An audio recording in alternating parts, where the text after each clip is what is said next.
Hello friends, welcome to RSH educare. আজকে আমরা Indian polity আর ইকোনমির যে এমসিকিউ সিরিজ চালু করেছি তার ক্লাস 4 আলোচনা করব। আজকের ক্লাসও আগের ক্লাসগুলোর মতো প্রিভিয়াস ইয়ার্স বিভিন্ন যে এক্সামের সেগুলোর পাশাপাশি কিছু ইম্পর্টেন্ট কোয়েশ্চেন আলোচনা করব যেগুলো আপকামিং বিভিন্ন এক্সামে আসতে পারে।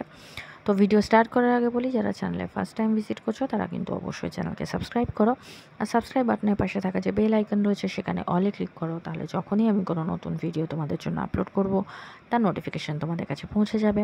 আর যদি ভিডিও ভালো লাগে অবশ্যই ভিডিওকে একটা ছোট্ট লাইক করো, তোমার বন্ধুদের সাথে বেশি করে শেয়ার করো, যাতে আমার রিচ আরও বেশি করে তোমাদের কাছে পৌঁছায় এবং আরও ভালোভাবে যাতে আমরা প্রিপারেশন করতে পারি। তো চলো আজকে যেটা প্রথম প্রশ্ন সেটা দেখে নিই। প্রথমে আমরা পলিটির উপর কয়েকটা প্রশ্ন আলোচনা করব। প্রথমে যেটা দেখব সেটা হচ্ছে ভারতের রাষ্ট্র পরিচালনা সংক্রান্ত নির্দেশমূলক নীতিগুলির সাথে কোন দেশের সংবিধানের সাযুজ্য রয়েছে বা মিল রয়েছে। এগুলো হচ্ছে ডিপিএসপি কথা বলা হচ্ছে। তো অপশানগুলো দেখে নেব, ব্রিটেনের, আমেরিকার, আয়ারল্যান্ডের নাকি কোনোটিই নয়। সঠিক উত্তর হবে অপশান সি, আয়ারল্যান্ডের। নেক্সট কোশ্চেন, ভারতীয় সংবিধানের কত নম্বর ধারায় পঞ্চায়েত ব্যবস্থা সম্পর্কে উল্লেখ করা আছে? 36 নম্বর, 39 নম্বর, 40 নম্বর, 48 নম্বর। সঠিক উত্তর হবে অপশান সি, 40 নম্বর। নেক্সট কোশ্চেন, নিম্নলিখিত কোন ধারাটি সুনিশ্চিত করে যে নির্দেশমূলক নীতি আদালত কর্তৃক বলবৎযোগ্য নয়? এটা এসএসসি CHSL একবার এসেছিল। তো অপশানগুলো দেখে নেব, 31 নম্বর ধারা, 37 নম্বর ধারা, 38 নম্বর ধারা, 39 নম্বর ধারা। সঠিক উত্তর হবে অপশান বি, 37 নম্বর ধারা। নেক্সট কোশ্চেন, ভারতীয় সংবিধানের কোন ধারায় ভারতীয় নাগরিকদের মৌলিক কর্তব্য সম্পর্কে বর্ণনা করা হয়েছে? 21 নম্বর, 48-এর এ, 51-এর এ, 51-এর বি। সঠিক উত্তর হবে অপশান সি, 51-এর ই। নেক্সট কোশ্চেন, নিম্নলিখিতদের মধ্যে কে লোকসভায় ক্ষমতাসীন দলের নেতা? প্রধানমন্ত্রী, স্পিকার, উপরাষ্ট্রপতি, রাষ্ট্রপতি। সঠিক উত্তর হবে অপশান এ, প্রধানমন্ত্রী। এটা কিন্তু সিটেটে 2016 যেটা হয়েছিল, অর্থাৎ যেটা পেপার 2 হয় সেখানে এই কোয়েশ্চেনটা এসেছিল। ওই জন্যই এর আগেই আমি ক্লাস শুরুতেই বললাম যে শুধু যে একটা এক্সাম টার্গেট করে এগুলো প্রিপারেশন করা হচ্ছে না, প্রত্যেকটা এক্সামেকেই টার্গেট করে কিন্তু এই কোয়েশ্চেনগুলো সেট করা হয়েছে। নেক্সট, রাজ্যসভার সর্বাধিক সদস্য সংখ্যা কত হতে পারে? 225, 235, 245, 250। সঠিক উত্তর হবে অপশান ডি, 250। নেক্সট কোশ্চেন, ভারতে আইন প্রণয়নকারী সংস্থা কোনটি?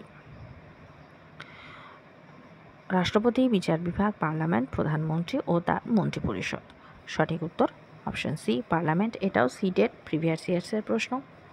নেক্সট কোশ্চেন, লোকসভার অধিবেশন চলাকালীন প্রতিদিনের যে প্রথম ঘন্টা তাকে কি বলা হয়? 0 আওয়ার, পাবলিক আওয়ার, বিশেষাধিকার আওয়ার বা প্রশ্নোত্তর আওয়ার বা কোয়েশ্চেনিং আওয়ার। সঠিক উত্তর হবে অপশান ডি, প্রশ্নোত্তর আওয়ার বা কোয়েশ্চেনিং আওয়ার। নেক্সট কোশ্চেন, অর্থ বিল সংসদের কোন কক্ষে উত্থাপন করা যায়? সঠিক অপশানগুলো দেখে নেব, সংসদের যে কোনো কক্ষে, কেবলমাত্র রাজ্যসভায়, কেবলমাত্র লোকসভায়, কেবলমাত্র সংসদের যৌথ সভা। এটা পিএসসি মিসলেনিয়াস 2020-তে এই প্রশ্নটা এসেছিল। সঠিক উত্তর হবে অপশান সি, কেবলমাত্র লোকসভায়। নেক্সট কোশ্চেন, আমাদের শাসন ব্যবস্থায় পার্লামেন্টের অপরিসীম ক্ষমতা আছে, তার কারণ কি? এটি আইন প্রণয়নের ক্ষমতা রাখে, সব ধরনের সংসদের উপরে ন্যস্ত, এটি জনগণের প্রতিনিধি, এটি বিচার বিভাগকে বাতিল করার ক্ষমতা রাখে। সঠিক উত্তর হবে অপশান সি, এটি জনগণের প্রতিনিধি পক্ষ। নেক্সট কোশ্চেন, নিম্নলিখিত কে রাজ্যসভার সদস্যদের নির্বাচন করেন? বা রাজ্যসভার এটা সিটের 2018 এসেছিল। লোকসভা কেন্দ্রের ভোটার, লোকসভা সদস্যরা, বিধানসভা সদস্যরা বা বিধায়করা, বিধানসভা কেন্দ্রের ভোটাররা। সঠিক উত্তর হবে অপশান সি, বিধায়করা বা বিধানসভার সদস্যরা। নেক্সট কোশ্চেন, রাজ্যসভার সদস্যদের মনোনীত কে করেন? এটাও সিটের 2018 প্রশ্ন। উপরাষ্ট্রপতি, প্রধানমন্ত্রী, সুপ্রিম কোর্টের প্রধান বিচারপতি, রাষ্ট্রপতি। সঠিক উত্তর হবে অপশান ডি, রাষ্ট্রপতি। নেক্সট কোশ্চেন, অর্থ বিল চূড়ান্তভাবে নির্ধারণ করেন কে? প্রধানমন্ত্রী, স্পিকার, বিরোধী দলনেতা, রাষ্ট্রপতি। সঠিক উত্তর হবে অপশান এ প্রধানমন্ত্রী। নেক্সট কোশ্চেন, রাজ্যসভার সভাপতি হলেন কে?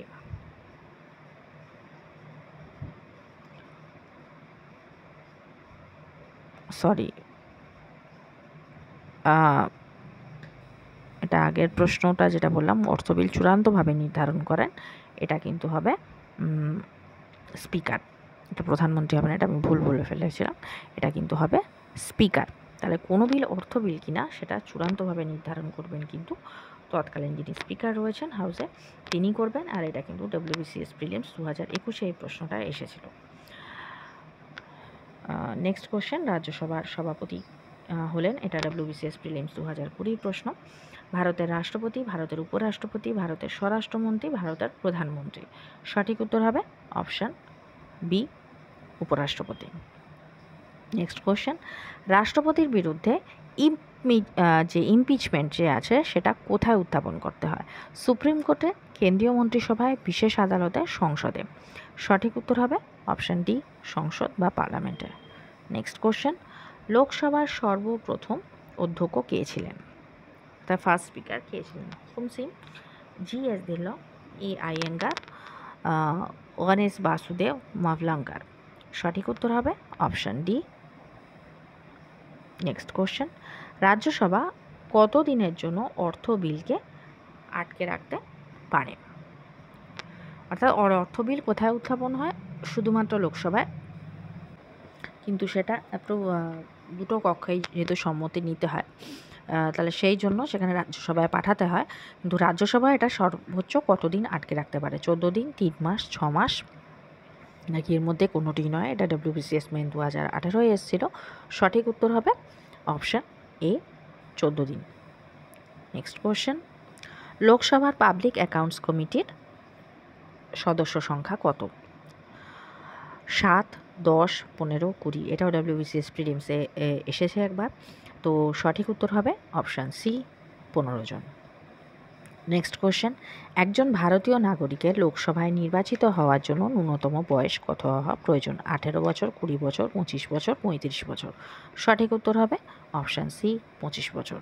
নেক্সট কোশ্চেন, আজকে যেটা পলিটির লাস্ট প্রশ্ন সেটা হচ্ছে, লোকসভার স্পিকারের ভোটকে কি বলা হয়? নির্ণায়ক ভোট, শব্দ ভোট, নির্ণায়ক ভোট বা কাস্টিং ভোট বলা হচ্ছে, শব্দ ভোট বা সাউন্ড ভোট, প্রত্যক্ষ ভোট বা ডাইরেক্ট ভোট, পরোক্ষ ভোট বা ইনডাইরেক্ট ভোট। সঠিক উত্তর হবে অপশান এ নির্ণায়ক ভোট বা কাস্টিং ভোট। এরপরে আমরা কিন্তু ভারতের অর্থনীতির উপরে MCQগুলো আলোচনা করব। প্রথম প্রশ্ন হলো, সব ধরনের যে কর নিম্নলিখিত কোনটির অন্তর্গত নয়? অর্থাৎ যত ধরনের কর রয়েছে সে প্রত্যেকটাই যে এর অন্তর্গত হতে হবে সেটা নয়। প্রথম হচ্ছে, এটা WBCS মেন 2018 এই প্রশ্নটা এসেছিল। ফার্স্ট হচ্ছে অপশান রাজস্ব আয়, নেক্সট হচ্ছে মূলধনী আয়, নেক্সট হচ্ছে সরকারি ঋণ, আর অপশান ডি হচ্ছে ARB অর্থাৎ রাজস্ব আয় ও মূলধনী আয়। সঠিক উত্তর হবে অপশান এ রাজস্ব আয়। নেক্সট কোশ্চেন, যে ধরনের বাজেটে প্রতি আর্থিক বছরের শুরুতে সমস্ত সরকারি ব্যয়ের পুনর্মূল্যায়ন করা হয় তাকে কি বাজেটিং বলে? এটাও WBCS মেনে 2018 এসেছিল। এটা হচ্ছে ফ্রেশ বাজেটিং, ঘাটতি budgeting, performance budgeting, zero based budgeting. সঠিক উত্তর হবে option D zero based budgeting. Next question, নিম্নলিখিত কোনটি অনুযায়ী কৃষি আয়কর রাজ্য সরকারের অধীনে রয়েছে? এটাও WBCS মেন 2018 প্রশ্ন। অর্থ কমিশন, জাতীয় উন্নয়ন পর্ষদ, আন্তঃরাজ্য পর্ষদ, ভারতীয় সংবিধান। সঠিক উত্তর হবে অপশান ডি ভারতীয় সংবিধান। নেক্সট কোশ্চেন, কেন্দ্রীয় বাজেট কোন মাসে পেশ করা হয়? এটাও WBCS মেন 2018 প্রশ্ন। জুলাই, ডিসেম্বর, জানুয়ারি, ফেব্রুয়ারি। খুব কমন প্রশ্ন এবং সহজ প্রশ্ন। সঠিক উত্তর হবে অপশান ডি ফেব্রুয়ারি। নেক্সট কোশ্চেন, টবিন ট্যাক্স এটি কোন ধরনের লেনদেনের ক্ষেত্রে ব্যবহার করা হয়? এই টবিন ট্যাক্স যেটা রয়েছে সেটা হচ্ছে জেমস টবিন এটাই প্রস্তাব দিয়েছিলেন, সেই জন্য এটাকে টবিন ট্যাক্স বলা হয়। তাই এটা কোন ধরনের লেনদেনের ক্ষেত্রে প্রযোজ্য? অপশানগুলো দেখে নেব। সম্পত্তি সংক্রান্ত, মুদ্রা সংক্রান্ত, শিল্প সংক্রান্ত, উপরোক্ত সবকটি। সঠিক উত্তর হবে অপশান বি মুদ্রা সংক্রান্ত। নেক্সট কোশ্চেন, নিম্নলিখিত কোন সংস্থা দেশের রাজস্ব নীতি প্রণয়ন করে? রিজার্ভ ব্যাঙ্ক অফ ইন্ডিয়া, কেন্দ্রীয় অর্থমন্ত্রক, সেবি, পরিকল্পনা কমিশন। সঠিক উত্তর হবে অপশন বি, কেন্দ্রীয় মন্ত্রক। নেক্সট কোশ্চেন, নিম্নলিখিত কোন সূত্র থেকে রাজ্য সরকার সর্বাধিক রাজস্ব আয় করে থাকে? এটা WBCS মেন 2017 এসেছিল। অপশানগুলো দেখে নেব। ভূমি রাজস্ব, বাণিজ্য কর বা কমার্শিয়াল যে ট্যাক্সেস রয়েছে, অপশান সি, নেশাদ্রব্যের উপর উৎপাদন শুল্ক, এর মধ্যে কোনোটিই নয়। সঠিক উত্তর হবে অপশান সি। নেক্সট কোশ্চেন, নিম্নলিখিত করগুলির মধ্যে কোনটি কেবলমাত্র রাজ্য সরকার আরোপ করতে পারে?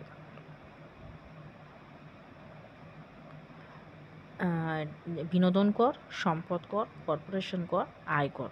সঠিক উত্তর হবে অপশান এ, বিনোদন কর। সরি। নেক্সট কোশ্চেন, বৃত্তিকর কোন সরকার আরোপ করে?